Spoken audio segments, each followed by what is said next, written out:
예, 열왕기상 20장 1절 13절 내가 주인 줄 알리라. 내가 주인 줄 알리라. 예. 열왕기상 20장 1절 13절이고 13절 말씀. 열왕기상 20장 13절 말씀 같이 읽겠습니다.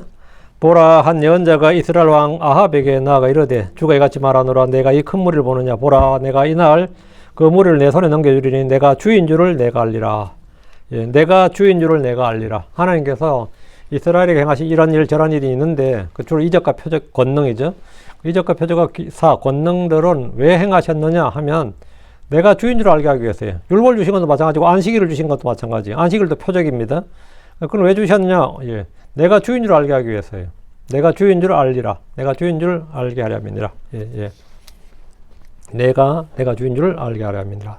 이렇게 예, 잠깐 기도하고 시작하겠습니다. 위대하고 거룩한 주 하나님 감사합니다. 주의 영을 충만케 하여 주시옵소서. 은혜 많이 베풀어 주시고 이 시간 또 말씀을 통해서 저희가 또 주께서 행하신 일들을 보고 또 주의 말씀을 듣게 해 주시옵소서. 아버지 하나님, 주의 성령을 통해서 기록된 말씀을 저희 마음에 생생하게 들려주시고 저희 마음판에 또 기록해 주시옵소서. 깨닫는 마음을 주시고 또 아버지 하나님 빛을 비춰 주십시오. 전능자 주 하나님, 저희는 무지하고 연약하여서 한 번 말해도 또 다시 말해도 알아듣지 못할 때가 많사오니 사랑하는 아버지 하나님께서 긍휼을 베푸시고 오래 참으시는 가운데 계속해서 반복해서 말씀을 해주시길 간구합니다.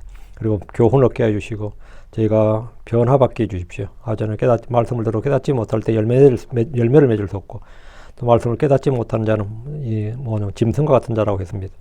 저희로 하여금 주님 참 짐승이 아니라 참 하나님의 자녀로서 하나님의 그 종들로서 충분히 주의 말씀을 이해하는, 주의 뜻이 무엇인지 이해하는 그런 종들이 되도록 도와주십시오. 감사드립니다. 주의 성교사입니다. 아멘. 예. 오늘 우리는 열왕기상 20장 1절부터 13절을 통해서 죄인들의 배교와 타락, 불순종에도 불구하고 계속해서 은혜를 베푸신 하나님의 선하심을 목격합니다. 예언자 엘리야나 엘리사가 등장하지 않는 이 장면은 당시 이스라엘을 둘러싼 정치와 국제 상황을 다루지만 하나님의 섭리가 어떻게 전쟁의 판도를 뒤집으시는지 보여줍니다.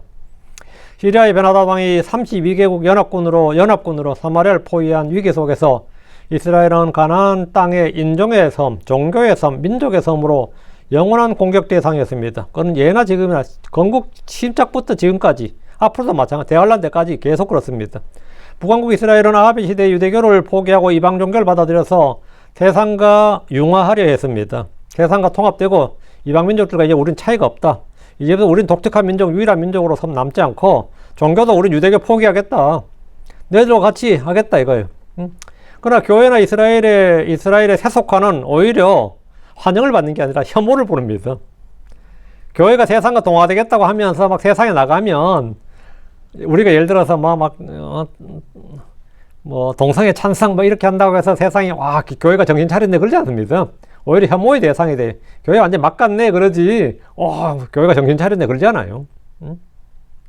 전혀 그렇지 않습니다. 이스라엘도 마찬가지. 이방 민족과 막 동화되고 이교도도 막 받아들이고 바알 숭배하면 야 이스라엘 진짜 정신 차렸네 그러지 않습니다. 막 갔네 그러지. 막 갔네 그러지. 혐오를 부른다고.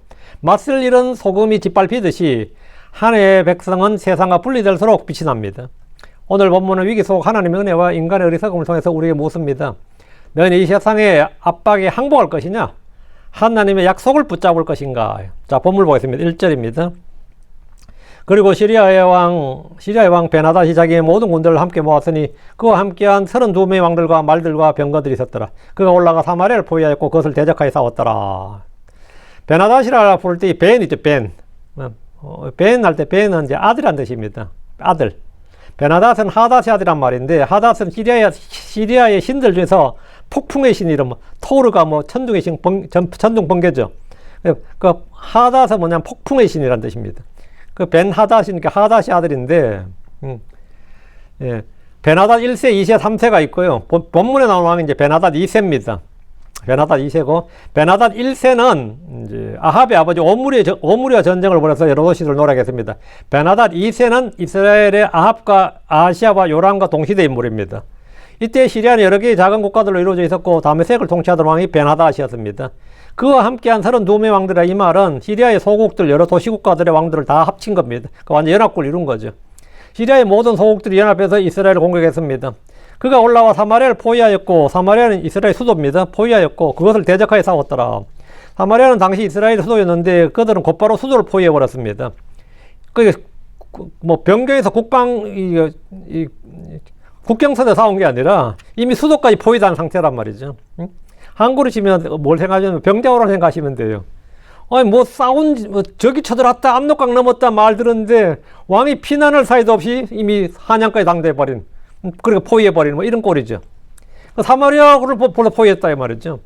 이는 전쟁을 속히 끝내려는 작전입니다. 오늘날 교회도 32개국 연합군 같은 세상의 대적들, 반기독교 정신, 세속주의, 뭐 물질주의, 유물론, 뭐 이런 별의별 시대 정신이 32개국이 넘죠. 이렇게 연합군이 교회를 금방 포위합니다. 그러나 하나의 백성은 적들의 수와 관련 없이 승리할 수 있습니다. 주님은 승리를 주시는 분입니다. 고린도전 15장 11절에 그러나 하나님께 감사하노라 그분께서 우리 주 예수를 통하여 우리에게 승리를 주시는도다. 하나님 우리의 어떤 물자나 지략이나 뭐 수로 승리를 주신 게 아닙니다. 주 예수를 통해서 승리를 주시는 겁니다. 치유도 마찬가지입니다. 병 고침도 주 예수를 통해서 치료를 치고 오는 겁니다. 모든 건 다 이 주 예수를 통했어요. 주 예수님에 의해서, 주 예수님을 통해서, 주 예수님을 위해서, 주 예수님과 함께. 주 예수를 통하여 우리에게 승리를 주시는도다. 고린도후서 2장 14절 이제 하나님께 감사하노니 그분께서 항상 우리를 그리스도 안에서 승리하게 하시며 또 우리를 통해 모든 곳에서 그분을 아는 냄새를 풍기게 하시는도다. 우리를 그리스도 안에서 승리하게 한다. 언제야? 항상이야. 항상 always. 항상 승리하게 한다. 하나님은 한 것은 무엇이든 세상을 이깁니다. 자, 2절 그리고 그가 사자들 이스라엘 왕 아합이 있는 도시로 보내어 그에게 말하였더라. 베나다시 같이 말하노라. 일단 이제 수도를 포위딱 해놓고는 이제 전령을 보내는 거죠. 사신단을 보내는 거예요. 수도 사마리아를 포위한 시리아 왕 베나닷은 아합에게 사자들을 보냈습니다. 항복을 요구하는 겁니다. 항복을 요구한다. 그러니까 항복 요구 조건이 있겠죠. 전쟁이 벌어지면 동시에 다른 곳에서는 마쿠 외교 채널이 가동됩니다. 지금 서방에서는 러시아, 우크라이나 전쟁이 벌어지고 있습니다. 중동에서는 미국과 이스라엘이 이란과 전쟁을 벌이고 있습니다. 지금 뉴스에 안 나와서 그런데 각 곳에 지금 전쟁 벌어지고 있는 나라 되게 많아요. 그 전면전 벌어지고 있는 나라 이 두 개가 아닙니다. 지금 각 곳에 상당히 많이 있습니다. 전 세계에. 전쟁이 벌어지고 있는데, 네. 이 전쟁을 하면서도 마쿠에서는 계속해서 협상을 벌이고 있습니다. 전쟁은 외교적 협상의 우위를 점하기 위한 수단입니다. 전쟁 자체가 목적이 아니라 전쟁은 외교 수단이에요. 외교 수단. 그냥 외교를 안 되니까 전쟁을 통해서 외교를 하는 거죠. 있잖아요. 그 외교에서 주도권을 잡는데 당연히 군대보다 좋은 게 없는 거죠. 군대보다 나은, 전쟁은, 군대는 최고의 외교 수단이고 마지막 외교 수단이라 그래요. 최고의 외교 수단이고 최후의 외교 수단이다. 보통 그렇게 말합니다. 수도 사마리아를 포위한 채 아합에게 전령을 보내어서 요구 조건을 내밀면 강한 압박을 받을 수밖에 없습니다. 아합의 입장에서는 미치는 거죠. 강한 압박을 받을 수밖에 없어요. 그러면 내분도 일어나고 말이죠. 싸우자 아니면 뭐 화친하자 내분도 일어나고 그 왕의 전령은 아합에게 베나다시 같이 말하노라 하면서 그를 보낸 왕의 조건을 말했습니다. 군대는 가장 강력한 외교수단이고 마지막 외교란 말대로 군대를 활용한 외교를 지금 베나다시 구사하고 있는 겁니다. 베나다시 같이 말하노라 이 말은 협상을 하러 온 것이 아니라 통보를 하러 왔고 순순히 명령을 따르라 요구 조건을 수용하라는 압박입니다. 베나다스는 항복을 받으러 왔고 이미 전쟁을 승리했다는 선포입니다. 아합은 베나다시 무엇이라고 말하는가 보다 주 하나님께서 무엇이라고 말씀하시는지에 관심을 두고 신뢰해야 됩니다. 아합이 같이 말하노라 그러면 아합은 주 하나님께서 같이 말하노라 이렇게 응수하면 되는 겁니다. 우리는 세상이 누가 이같이 말하노라 뭐 정부가 이같이 말하노라 뭐가 이같이 말하노라 전문가들이 이같이 말하노라 할 때 성경이 이같이 말하노라 바이블 says 이렇게 하나님은 이같이 말씀하시느니라 이러면 돼요. 의사가 이같이 말해 너 6개월 안에 죽어 주께서는 이같이 말하나 주님께서 나의 질병과 나의 연약함을 담당하셨다. 주님께서 나를 치유하시는 주다. 이렇게 내가 맞받아치고 싸우는 겁니다. 싸워야 돼요. 아씨 죽는다네. 수용하느냐 항복하느냐 싸우느냐예요. 여러분은 싸워야 돼요. 싸워야 돼. 물론 감사합니다 할렐루야 하면 상관없고 그렇지 않으면 싸울 땐 싸워야죠. 싸워야 됩니다. 예. 베나다시 뭐라고 말하는가 거기 겁먹지 말고 주 하나님 뭐라고 말하느냐 거기서 힘을 얻어야 된다고요. 거기 관심을 두고 베나닷의 말은 오늘날 세상이 죄가 마귀가 육신이 우리에게 요구하고 명령하는 겁니다. 세상이 우리에게 요구하는 것은 평화가 아니라 항복입니다. 우리는 우리 자신을 죄에게 내어줄 것인지 의에게 내어줄 것인지 선택하고 결정해야 됩니다. 아합은 오늘날 교회 신자들의 모습을 그대로 보여줍니다. 아합은 하나님을 모르는 사람이 아니에요. 하나님 알지만 하나님과 동떨어지게 사는 사람이에요. 하나님 이적이나 기적도 분명히 봤습니다. 하나님 예언자의 말도 들었습니다. 그렇지만 세상 그렇게 살 수 있나 이렇게 생각하는 사람이 뭐냐 아합인데 오늘날 오늘 기독교 소위 말하는 기독교 문화권의 뭐 유럽이나 아니 미국에 있는 사람들 이런 사람들이 대부분 다 아합이라고 보면 돼요. 응? 하나님 모르냐가 마음 그냥 알아. 그렇지만 이것저것 다 믿고 사실 하나님 잘 안 믿어. 그런 사람들이 대부분 아합이에요. 아합이에요. 3절입니다. 내 은과 내 금은 내 것이요 내 아내들과 내 자녀들 곧 가장 아름다운 것들도 내 것이니라. 이게 베나다시 말한 겁니다. 아합에게 한 말이에요. 내 은과 내 금은 내 것이요 하면 네 재물 다 내 거라고요. 그 한마디로 말하면 돈 내놓으라 이 말이죠. 내 아내들과 내 자녀들 곧 가장 아름다운 자들도 내 것이니라. 이 말은 뭐냐면 너희 자녀들은 왕의 자녀들이니까 그는 포로 잡아가고 볼모자 인질이죠. 아름다운 자들도 내 것이니라. 이 말은 뭐냐 너희 백성들 포로 잡아가겠다 이 말이에요. 베나다시 한 말이 아주 걸작입니다. 내 은과 내 금은 내 것이요. 이 말은 이스라엘의 재물, 국가 자산은 모두 베나다스의 소유란 뜻입니다. 아합이 가진 재물을 모두 다 내어놓으라 이 말입니다. 이스라엘의 국세 수입 역시 베나다시 갖겠다는 건데 베나다스는 이스라엘을 자신의 소유로 삼겠다는 것으로 이는 조공을 바치라는 것이 아니라 아예 이스라엘을 자신의 속국으로 삼겠다는 겁니다. 내가 다스리겠다 이거죠. 내 아내들과 내 자녀들 곧 가장 아름다운 자들로 내 것이니라. 이 말은 이스라엘 백성을 시리아의 소유로 삼겠다는 것이고 징집권 또 그러면 노역 일을 마음대로 뽑아서 시킬 수 있는 거예요. 포로로 시켜 다 내 것이니까. 이 말은 이스라엘 백성을 시리아의 소유로 삼겠다. 나의 종으로 삼겠다 이 말인데 완전한 식민지 속국으로 삼겠다는 말입니다. 아합의 아내들은 베나다스의 소유가 되고 아합의 자녀들은 인질이나 볼모로 삼겠다 이 말인데 고대 전쟁에서 승리한 왕은 정복군주로서의 권리와 지위를 누렸고 그 중에서 가장 큰 것이 그 땅의 은과 금을 약탈한 겁니다. 그리고 상징적인 조치로 왕의 아내들을 취하고 자녀들을 잡아가는 겁니다. 지금 수도 사마리아가 포위된 상태에서 아합은 어쩔 수 없이 선택을 해야 했습니다. 우리는 마귀의 소유가 아닙니다. 나의 몸 나의 영은 주의 것입니다. 아합이 정상적인 하나님의 종이었다면 하나님의 백성이었다면 난 하나님의 것이다. 이 땅도 하나님의 것이고 주의 소유다. 이렇게 주장할 수 있지만 아합이 하나님으로부터 멀어졌기 때문에 이런 생각 자체를 할 수가 없었습니다. 내가 하나님의 소유라는 것은 굉장히 중요한 거예요. 그 누가 나를 소유하고 나를 점령하려고 할 때, 나를 정복하려고 할 때 나 하나님 것이다. 이렇게 말한 거예요. 나 하나님 것이다. 우리는 마귀의 소유가 아닙니다. 나의 몸, 나의 영은 주의 것입니다. 나의 재산이나 나의 가족이나 나의 모든 것은 모두 하나님 것입니다. 누가 나의 것을 빼앗으려 할 때 우리는 단호히 거부하고 싸워야 됩니다. 마귀를 대적해야 됩니다. 죄와 싸우고 육체의 정과 욕심을 십자가에 못 박아야 됩니다. 우리는 그래서 좋은 군사들입니다. 4절입니다. 이에 이스라엘 왕이 대답하여 말하였더라. 내 주의 오 왕이여 왕의 말씀대로 난 왕의 것이요 나의 모든 것을 끌어안나이다. 아합이 그냥 순순히 뭐죠? 오케이 해버린 거죠.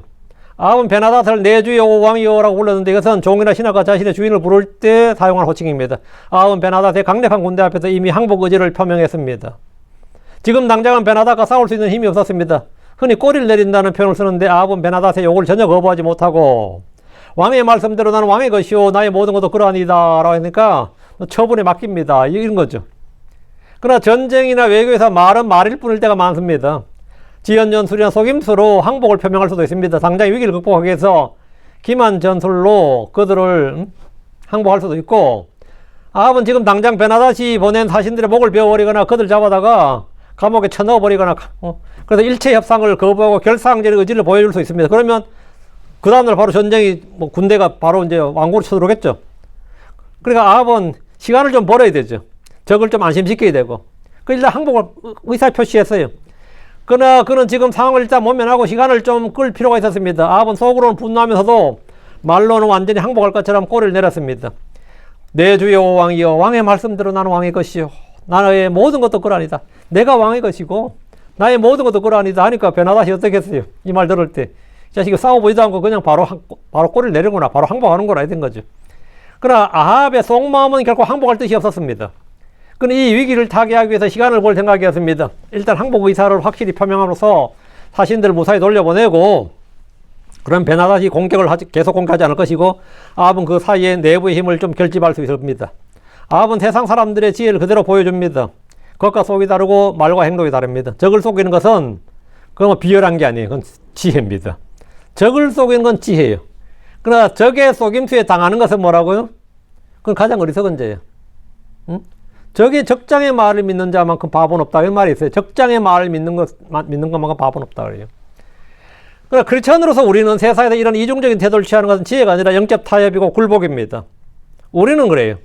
아이, 뭐, 절하라 그럼 절하지. 절한다 그래. 절한다 그래. 그래서 뒤에 안 하면 되지. 몸으로는 하고 마음으로 안 하면 되지. 이렇게 할 수 있잖아요. 근데 그걸 우리 크리스천들로서 이제 지혜라 그러지 않고 그걸 영적 타협 굴복이라 그럽니다. 우리는 완전한 순종으로 나아가야 됩니다. 5절. 그리고 그 사자들이 다시 와서 말하였더라. 베나다시 같이 말하노라 이르되 비록 내가 내게 보내어 말하기를 너는 내 은과 내 금과 내 아내들과 내 자녀들을 내게 넘겨주어야 하리라 하였을지라도 이게 3절에서 한 말이죠. 1차 사신단이 왔을 때 1차 전령이 이렇게 했을 때 이 베나다시 한 말이거든요. 내가 전에 이렇게 말했단 말이죠. 내 은과 내 금과 내 아내들과 내 자녀들을 내 것이다 이라고 말했고 그걸 나한테 달라고 했단 말이죠.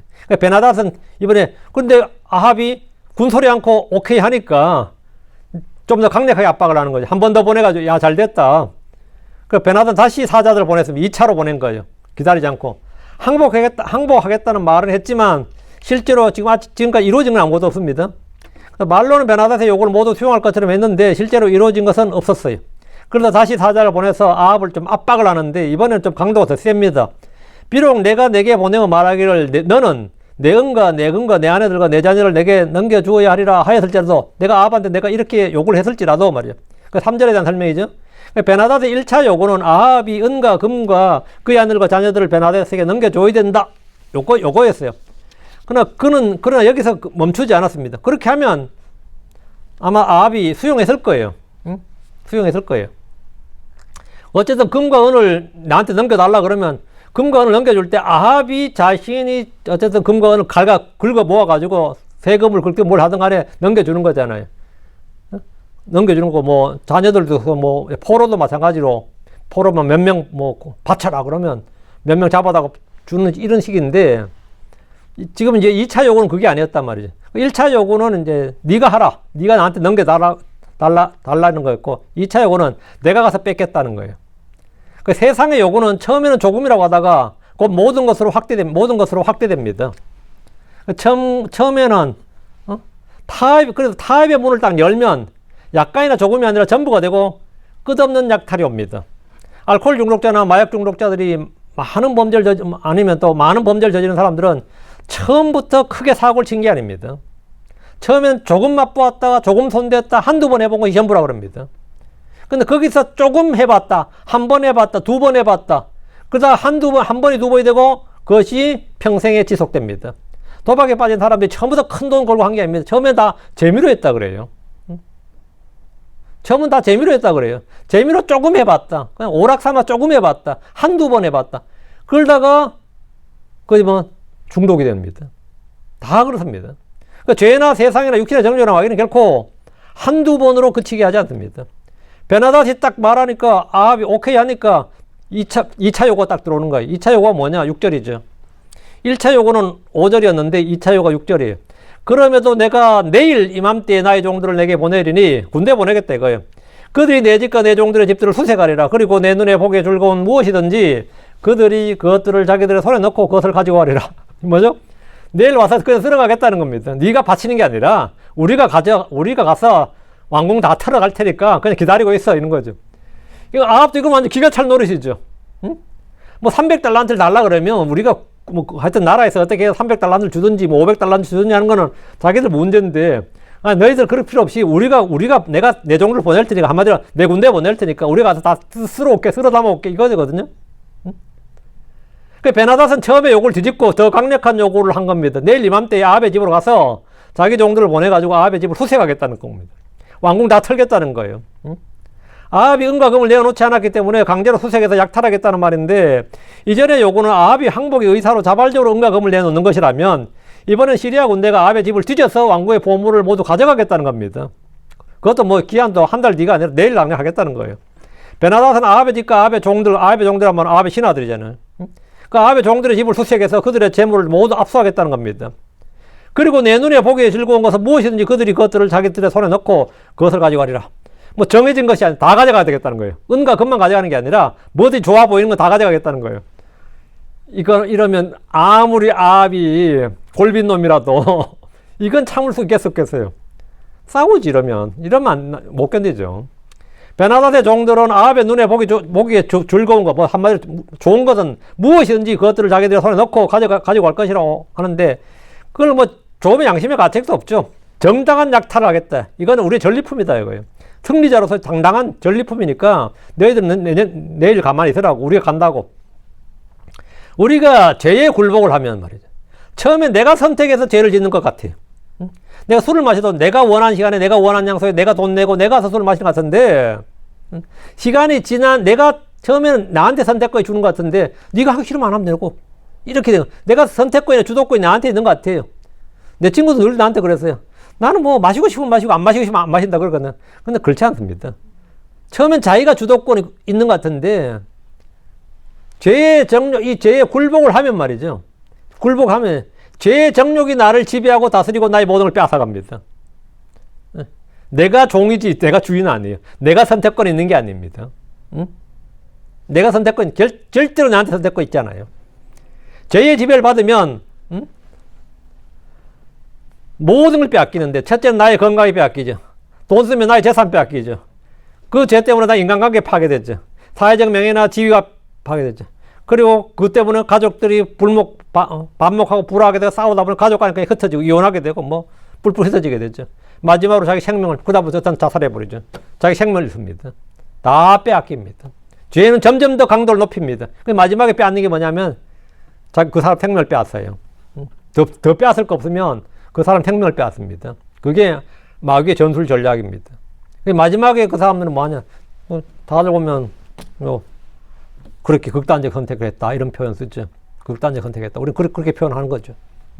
마귀가 생명을 빼앗는 거예요. 왜? 마귀의 역할이 뭐죠? 거짓말하고 빼앗는 거잖아요. 거짓이 합이고, 생명을 빼앗는 자다 말이죠. 7절입니다. 그때 이스라엘 왕이 그 땅의 모든 장로들을 불러 말하였더라. 주목하라. 주목하는 게 마르크예요. 마르크. 표현이 영어로 참 멋있는데, 주목하라.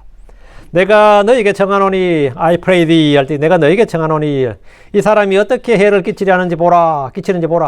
이는 그가 내 아들들과 내 자녀들과 내 은과 내 금을 위해 내게 보냈으나 내가 그를 거절하지 못하였기 때문이라. 그 아방이 지금 장로들 불러다가 이런 일이 있었는데 이 베나닷 좀 보란 말이죠. 베나닷이 지금 이러고 있는데 처음에 이렇게 말해 내가 거절하지 못했더니 지금 이렇게 또 와가지고 이렇게 한다 뭐 이런 거죠. 아합은 베나닷이 내일 군대를 보내 집을 수색하고 재물들을 취해갈 것이란 통보를 하자. 장로들은 뭐가 편합니까? 아합만 당하는 게 아니죠. 네 종들도 한다니까 장로들 집도 다 털리는 거예요. 장로들만 털리죠. 제사장들도 다 털리는 거고. 거기 뭐 나라 망하는데 뭐 누구는 편한 게 없죠. 근데 이 장로들은 그래도 지휘자들이 아니에요. 어쨌든. 가장 이 땅을 지켜야 될 사람이 누구겠어 이러면. 왕도 자기 왕국을 지켜야 되고 자기 지위를 지켜야 되지만 귀족들도 마찬가지잖아요. 귀족들도 뭐 나라 망하면 지들 재산 다 날아가는데 지위도 다 날아가는데 어쨌든 지키겠죠.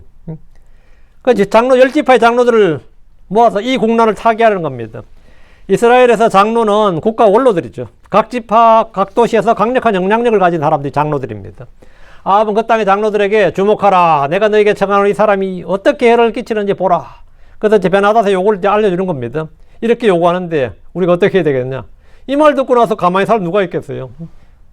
그럼 베나닷의 요구가 무엇인지 장로들에게 말했습니다. 아합이 혼자 고민하지 않고 장로들을 불러 의논하는 것은 잘하는 일입니다. 어떤 문제가 생겼을 때 의논할 사람들이 있고 좋은 자들이 있다는 것, 이건 좋은 일입니다. 우리가 자주 모임을 갖고 지체들과 교제를 갖는 것도 잘하는 일입니다. 좋은 일이에요. 시리아 왕 베나닷의 요구는 일단 돈이었습니다. 첫째는 돈이 은과 금이죠. 돈이었고, 그리고 그 땅의 백성들을 포로로 잡는 겁니다. 전쟁을 통해서 얻을 수 있는 가장 큰 재물 중에 하나가 뭐냐? 노동력입니다.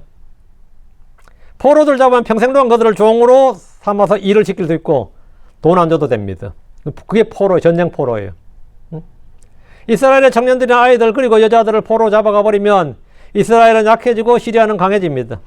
우리나라 역사에서도 병자호란 당시 청나라의 포로로 잡혀간 조선인이 약 50만에서 60만 명이라 그래요. 추산하기를. 이는 당시 조선 인구의 약 6%에 해당하는 엄청난 숫자입니다. 그래서 이 숫자들을 전부 다 노예로 팔려갔는데 이들을 다시 데려오려면 몸값을 내야 이 속전이죠. 그때 한국말로 그걸 속환이라 그래서 환이 이제 돌아온다는 속환금을 지불해야 되는데 그 역시 돈벌이였습니다. 베나닷은 일단 아합 왕의 아내들과 자식들을 인질로 잡아갈 겁니다. 시간은 내일 이맘때라고 했어요. 아합은 자신이 베나닷의 요구를 거절하지 못했음을 장로들에게 털어놓았습니다.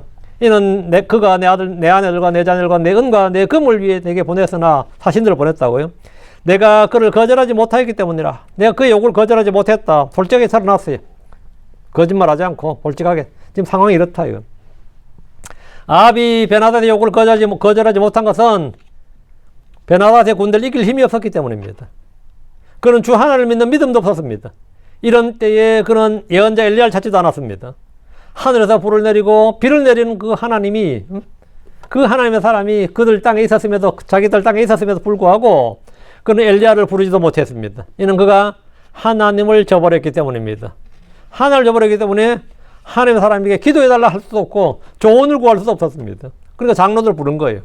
8절입니다. 이에 모든 장로들과 모든 백성이 그에게 말하였더라. 그에게 귀를 기울이지도 말고 동의하지도 마옵소서.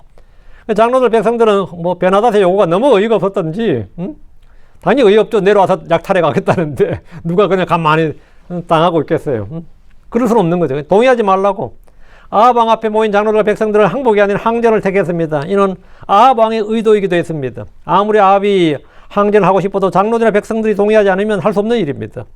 다행히 장로들과 백성들은 한마음으로 항복을 거부하고 싸울 것을 결의했습니다.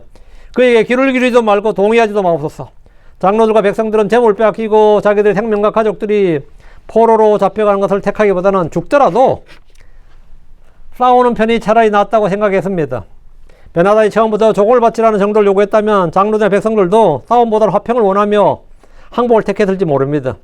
그러나 베나닷은 처음부터 이스라엘의 은과 금 그리고 아내들과 자녀들 요구했기 때문에 장로들이나 백성들이나 싸움에 다른 선택의 여지가 아예 없었습니다. 처음부터 그냥 조공만 요구했으면 오케이 했을 겁니다. 근데 조공을 요구하는 게 아니라 마누라고 자식 잡아가겠다는데 누가 오케이 할 수 있어요. 그것도 바치라 그러면 힘이 들더라도 바칠 수 있겠는데 와서 그냥 가져가겠다잖아요. 수색해서 그냥 가져가겠다잖아요. 백성들 대다수는 가만히 앉아서 시리아 왕 베나닷에게 빼앗기고 약탈당하고 포로가 되어서 종살을 하는 것보다는 차라리 싸우다가 죽겠다는 결의를 다진 겁니다. 8절 그에게 귀를 기울이지도 말고 동의하지도 마옵소서. 이 말은 베나닷의 요구를 무시하고 협상할 필요도 없다는 말입니다. 우린 전쟁이다 이거예요. 그럼 남은 것은 전쟁뿐이죠. 여기서 우리가 배울 수 있는 교훈은 세상에 대해 거절할 줄 알아야 한다는 겁니다. 거절을 하게 되면 뭐만 남죠? 전쟁만 남지. 우리는 그래서 좀 군사들이다 이게. 우리는 싸워야 한다는 겁니다. 동조하지 않고 타협하지 말고 거부할 줄 알아야 됩니다. 그것이 비록 손해가 나고 고통이 따르고 죽을 것 같을지라도 귀를 기울이지도 말고 동의하지도 않는 것이 불리의 길이고 그 불리의 길을 다른 말로 거룩의 길이라 그럽니다. 거룩에 이르는 길입니다. 그럼 우리의 선택은 뭐냐? 전쟁뿐이네. 아무리 더러운 전쟁, 무슨 전쟁 해도 전쟁은 해야 되는 거예요. 우리는 싸워야 됩니다. 피 흘리기까지, 죄와 싸우되 피 흘리기까지 대항해야 된다. 피 흘리기까지 싸워야 된다. 우리는 그래서 좋은 군사로 부름받았습니다. 그럼 싸우면 승리가 보장된 군대가 그리스도의 군사들입니다. 싸우면 승리가 보장됐다. 그 승리를 노량물로 얻는 사람들, 그게 크리스천들이에요. 그래 싸움을 두려워하지 말라. 이거. 싸움을 두려워하지 말라. 이거 뭐 죽을 것 같은데? 싸울 필요도 없을 것 같은데? 그런데 우리는 그런 전력으로 싸우는 게 아닙니다. 우리의 싸움은 그리스도를 통해서 승리를 주신 거예요. 우리의 유일한 전력은 뭐냐? 우리의 유일한 무기는 뭐냐? 예, 절대 무기 하나 있습니다. 그건 뭐냐? 예수 그리스도입니다. 9절. 그러므로 그가 베나닷의 사자들에게 말하였더라. 내 주 왕께 고하라. 처음에 왕께서 당신의 종에게 보내신 것은 내가 행하리이다. 처음 요구 조건이라면 내가 오케이 수용하겠다 이거야. 그러나 이 일은 내가 행할 수 없나이다. 두 번째 요구는 내가 수용할 수 없다. 너희 군대가 와가지고 우리를 강제로 그냥 수색해서 집에서 다 가져가겠다는 건 그건 안 된다 이거죠. 예, 그 사자들이 떠나가서 그에게 다시 말을 가져왔더라. 이 말, 왕의 말을 전달했다 이 말이죠. 아합은 베나닷이 보낸 사자들에게 말했습니다. 내주 왕께 고하라. 그 베나닷을 자꾸 내주라고 해서 이제 기분을 일단 풀어줘요. 아합의 답변입니다. 그는 여전히 납작 엎드려 굴욕적인 모습을 보이고 있지만 이것은 외교적 실리를 겨냥한 것이고 겉과 속이 다른 모습입니다. 아합은 베나닷을 자극하지 않기 위해서 최선을 다했습니다. 그리고 처음에 왕께서 당신의 종에게 보내신 것은 내가 행하리다. 처음에 보내신 것, 그 정도라면 제가 수용하겠습니다. 이거요. 응? 그 은과 금 달라 그러고, 우리 자녀들 뭐 달라 그러는데, 그 정도라면 내가 수용하겠다. 이거. 항복 의사가 있을 분명하고, 아합은 비록 굴욕적이더라도 최대한 양보를 통해서 성산 없는 전쟁을 피하고 싶은 의도가 있었습니다. 그러나 베나닷은 처음부터 완전한 정복, 군말하지 말고 나한테 협상할 생각도 하지 말라고요. 완전한 정복 복속이었습니다. 조공을 받거나 자기의 영향력을 아래 두는 정도가 아니라 완전히 속국으로 삼고자 한 겁니다. 아합은 항복을 수용하면서도 동시에 그러나 이 일은 내가 행할 수 없나이다. 두 번째 요구는 행할 수가 없다. 이거. 내일 군대가 와가지고 내 집 수색하고 우리 집에서 뭐 봅을 다 가져가고 우리 자식 다 데려가고 이건 있을 수 없다 이거죠. 그래서 베나닷의 요구를 거부를 했습니다. 내일 이맘때 시리아의 군대가 와서 아합의 집이나 신하들의 집을 수색해서 재물을 약탈해 가는 것, 그들의 아내들이나 자식들을 잡아가는 것은 수용하지 않겠다는 겁니다. 전쟁 배상금이나 조공 정도는 수용할 수 있지만 이번에 그가 요구한 것은 아합의 궁궐은 물론이고 그의 온 백성들의 집까지 뒤져서 약탈하겠다는 것으로 수도 사마리아를 완전히 접수하겠다는 겁니다. 아합은 배상금 정도로 마무리하자고 제안했던 겁니다. 배상금 정도로 하자. 장로들과 백성들은 왕과 달리 전혀 항복 의사가 없었습니다. 아합은 장로들과 백성들의 항전 의지에도 불구하고 어떻게든 외교적 협상으로 마무리 짓고자 했습니다. 베나닷의 사자들은 아합이 한 말을 듣고 다시 돌아갔습니다. 10절. 이에 베나닷이 그에게 보내어 말하였더라. 만일 사마리아의 먼지가 나를 따르는 모든 백성의 손에 한 움큼씩 채우 있게 충분하다면 신들이 내게 벌을 내리고 더 내리기를 원하노라. 아합 왕이 베나닷의 요구를 거절하다 그는 다시 그에게 사신을 보내 말한 겁니다. 최대의 압박과 최대의 압박이라죠. 위협이었습니다. 근데 베나닷은 이러면 좀 어리석은 것 같아요. 이게 당기고 밀고 하는 실리에 저거를 동시에 줘야 되는데 무조건 뭐 최고의 압박을 주니까 죽인다고만 하니까 아합이 어떻게 선택의 여지가 아예 없게 만들어버린 거죠. 신들이 내게 벌을 내리고 더 내기를 원하노라. 이 말은 그가 자신이 한 말대로 하지 않으면 내가 신들의 저주를 받고 형벌을 받겠다는 맹세의 표현입니다. 고대사에서 가장 강력한 맹세의 화법이 이거예요. 신들이 내게 벌을 내린다. 이거. 그가 한 저주의 맹세는 뭐냐? 만일 사마리아의 먼지가 나를 따르는 모든 백성의 손에서 한 움큼씩 채우기 충분하다면 이 표현이 뭐냐면 이 말은 사마리아의 사람들은 물론이고 집이나 바깥집 모두 멸해서 먼지로 만들어 버리겠다. 초토화시켜 버리고 불살라 버리고 형태를 남기지 않겠다 이거예요. 그래서 거기에 남은 것이 아무것도 없기 위해서 자기를 따른 군사들의 손에 한 움큼도 남지 않을 만큼 잿더미로 만들겠다는 강력한 의지를 표명한 겁니다. 그래서 너희가 지상에서 사라진다 이거예요. 이 도시가 흔적 없이 사라진다. 시리아의 군대가 모두 사마리아로 들어와서 시가전을 벌이면 그 도시는 흔적조차 없을 것이고 손에 쥘만한 것이 한 줌도 되지 않을 것이다. 손에 쥘만한 것이 한 줌도 되지 않을 것이다. 그 정도로 내가 부숴놓지 않으면 박살내지 않으면 신들이 내게 벌을 내기를 원한다. 이렇게 말한 거죠. 베나닷이 아합에게 자기 신들의 이름을 두고 맹세했는데 이건 진짜 어리석었어요. 왜? 신들의 이름을 두고 맹세를 함으로써 하나님의 심판을 초래한 겁니다. 이게 민족 간의 전쟁이 신들의 전쟁이 된 거죠. 그럼 이스라엘의 하나님은 뭐가 되는 거죠? 저들의 신들에 먹힐 수는 없는 거 아니에요. 예. 11절입니다. 이에 이스라엘 왕이 대답하여 말하였더라. 그에게 말하라. 갑옷을 입는 자는 그것을 벗는 자 같이 스스로 자랑하지 말지니라. 야, 이거는 아합의 재치가 보이는 장면이에요. 이 말은 아합 왕이 상당히 재치가 있고, 뭐랄까, 이 화술에 좀 능한 것 같아요. 깨가 많다 그러죠. 아합이 좀 팍스가야, 좀 여우가야 보니까.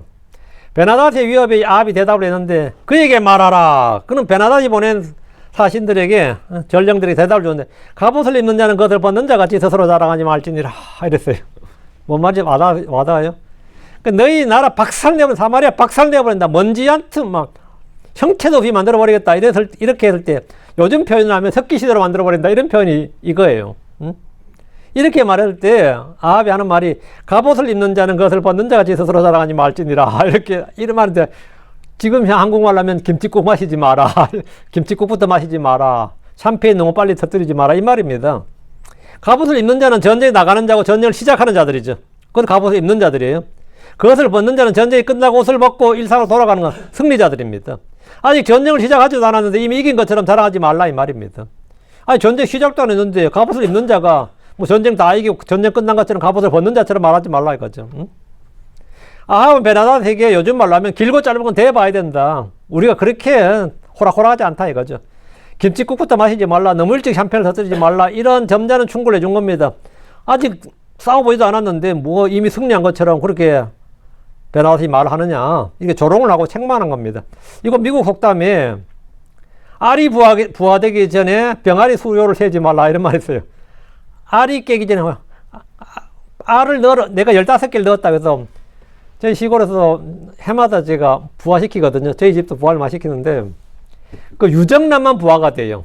무정란 부화가 되는데 사람 눈으로 유정란과 무정란이 구분이 안 갑니다. 그렇기 때문에 최대한 많이 집어넣어 놔요. 그 닭의 그 어미 품이 한계가 있잖아요. 따뜻하게 할 수 있는 한계가 있는데 보통 최대 넣으면 한 15개 넣더라고요. 넣어보니까. 그럼 15개 품으면 무정란은 썩어버립니다. 중간에. 계속 뜨거운 온도로 이렇게 하기 때문에 유정란이 이제 나오고, 그죠. 그러다 보니까 이제 그런 속담이 나오게 된 게 이제 부화되기 전에 병아리 수를 세지 말라 이 말은 다 부화되지는 않는다 이 말인데 이 리빙 바이블에 보면 이 성경 구절 있죠. 지금 아합이 한 11절 말씀을 이 속담 Don't count your chicken before they hatch 이걸 그대로 번역을 해놨어요. 이 말을 성경 구절 번역문으로 넣어놨어. 성경 본문에 의역을 하다 보니까 의미만 전달하면 되니까 뭐 갑옷이니 이런 말 필요 없고 그냥 한국식으로 하면 뭐냐면 김치국 마시지 말라 이래 번역해버린 거예요. 아합이 말아 했더라. 김치국 마시지 마라 이런 식으로. 샴페인 터뜨리지 마라 이런 식으로 번역한 건데 이런 번역을 택했다는 거예요. 이런 번역본도 있다면 이번 다윗이 갑옷을 벗고서 갑옷을 입은 골리앗을 죽였어요. 다윗은 갑옷을 벗고서도 갑옷을 입은 골리앗을 죽였다고. 하나님께서 그와 함께 계셨기 때문입니다. 우리의 싸움은 혈과 육에 속한 것이 아닙니다. 고린도서 10장 4절에 이는 우리의 전쟁 무기들이 육신에 속하지 아니하고 다만 하나님을 통해 강력하여 강한 요새들도 무너뜨리기 때문이니라. 우리가 입어야 할 갑옷은 빛의 갑옷이고 하나님의 전신갑주입니다. 에베소 6장 11절에 하나님의 전신갑주를 입어라. 이는 너희가 마귀의 관계들을 능히 대적하여 설 수 있게 하려 함이니라. 마귀와 싸우는데 필요한 옷은 가죽이나 금속으로 된 갑옷이 아닙니다. 육신에 속한 것으로 영적 전쟁을 수행할 수는 없습니다. 에베소 6장 13절 그러므로 너희가 하나님의 전신갑주를 취하라. 이는 너희가 악한 날에 능히 버텨낼 수 있고 모든 일을 행하기 위하여 서기 함이라. 행하며 서기 함이라. 하나님의 전신갑주를 입으라. put on. 하나님의 전신갑주를 취하라. take.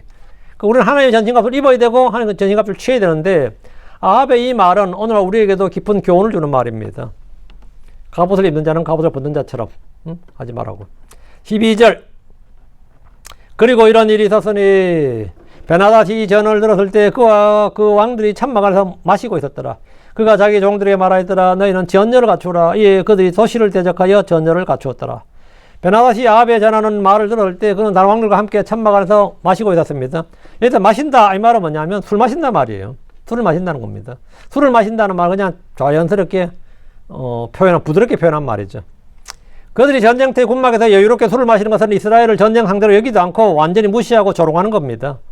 그들은 항복 소식과 더불어 아합이 성문을 열고 나와서 그들 앞에 무릎을 꿇고 고개를 숙이고 돈을 갖다 바치고 사람을 포로로 갖다 바치는 그런 걸 지금 기다리고 있었던 겁니다.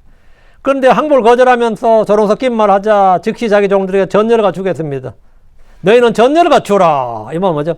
전쟁한다 이거죠. 이에 그들이 도시를 대적하여 전열을 갖추었더라. 싸우지 않고 자연스럽게 굴복하기로 했는데 아합의 거부로 뜻대로 되지 않았습니다. 이제 그들은 전투 대형을 갖추고 사마리아를 정복하려 했습니다. 13절 그리고 보라 한 예언자가 이스라엘 왕 아합에게 와서 말하였더라. 주께서 이같이 말씀하시니라. 내가 이 모든 큰 물을 보았느냐. 보라 내가 이날 그것을 내 손에 넘겨주리니 너는 내가 주인 줄 알리라. 베나닷과 아방 국가와 국가의 전쟁에서 느닷없이 등장한 한 사람이 있었는데 그것이 바로 한 예언자입니다. 보라 한 예언자가 이 예언자가 누군지 모르죠. 그가 누군지 이름이 나오지 않는데 엘리야나 엘리사나 미가야는 아닙니다. 아합이 말하길 예언자 미가야는 자신에게 좋은 예언을 한 번도 한 적이 없다고 그랬어요. 늘 그에게 경고와 심판의 내용만 선포했기 때문입니다. 이건 지금 좋은 예언이거든요. 그러니까 미가야는 아닌 건 확실하죠. 엘리야가 아닌 것도 분명합니다. 엘리야가 한 것도 아닌 것도 엘리야의 선포한 내용은 이런 게 아니었어요. 여기서 등장한 한 예언자는 엘리야가 이스라엘에서 자신만 홀로 남았다는 말을 무색하게 하는 예언자입니다. 아합 앞에서 예언한 이 예언자는 주의 말씀을 선포했습니다. 엘리야가 없다고 예언자가 없는 게 아니다 이 말이죠. 자 13절 주께서 이같이 말씀하시니라. 내가 이 모든 큰 무리를 보았느냐. 보라, 내가 이날 그것을 내 손에 넘겨주리니 너는 내가 주인 줄 알리라. 너는 내가 주인 줄 알리라. 하나님은 사악한 왕 아합에게 승리를 이날 주시겠다고 약속하셨습니다. 내가 이 모든 큰 무리를 보았느냐? 이 아합은 당연히 봤습니다. 현실적으로 보았을 때 이 전쟁에서 아합이 승리할 가능성은 거의 제로입니다. 거의 없습니다. 냉정히 계산해 보지 않더라도 상대가 되지 않는 싸움입니다. 그럼 이 전쟁에서 승리한다면 그것은 아합이나 이스라엘의 군대의 승리가 아닙니다. 아합은 자기가 승리했다고 자랑할 수 있을지 모르는데 아예 하나님의 사람이 와서 네가 승리한 거 아니다 이렇게 딱 못 박아주는 겁니다. 보라, 내가 이날 그것을 내 손에 넘겨주리니 너는 내가 주인 줄 알리라. 이번 전쟁에서 승리하면 그것은 100% 하나님 은혜고 하나님이 일하신 결과입니다. 은혜의 선물입니다.